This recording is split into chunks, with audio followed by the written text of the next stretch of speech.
প্রিয় দর্শক আসসালামু আলাইকুম। দর্শক যাকে দেখতে পাচ্ছেন তার নাম হচ্ছে জুঁই। জুঁইয়ের বিয়ে শাদী হয়নি, জুঁইয়ের বয়স অল্প। তো জুঁইয়ের মা আছে, জুঁইয়ের বাবা নেই, জুঁইয়ের ছোট একটা ভাই আছে। তো জুঁই এখন ইউটিউবে এসেছে বিয়ে শাদীর জন্য। আসলে জুঁইয়ের মা জুঁইকে যে একবেলা ঠিকমতো ভালো খাবার দিবে সেটা পারছে না। তো এই জন্য চাচ্ছে মেয়েকে বিয়ে শাদী দিতে। আসলে মেয়ে যদি বিয়ে থা যদি হয় তাহলে হয়তো স্বামীর ঘরে একটু ভালো থাকবে। জুঁই এখন তার মা খুবই অসুস্থ, কখন কি হয়ে যায় বলা যায় না। জুঁইয়ের মা চাচ্ছে জুঁই যদি এখন কোনো বুড়া মানুষও আসে, জুঁইয়ের মা জুঁইকে তার হাতেই তুলে দিবে। ইনশাল্লাহ সে যেভাবে বুঝিয়ে দিবে জুঁই সেভাবেই চলবে।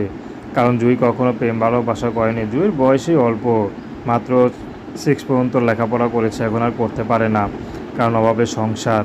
তো দর্শক, এ ছিল জুঁইয়ের জীবনের সংক্ষিপ্ত জীবন কাহিনী। তো প্রেম ভালোবাসা বিয়ে শাদী করা একান্ত আপনাদের ব্যক্তিগত ব্যাপার। তো আসুন আমরা 5 ওয়াক্ত নামাজ পড়ি, সর্বদা দেশের সেবা করি।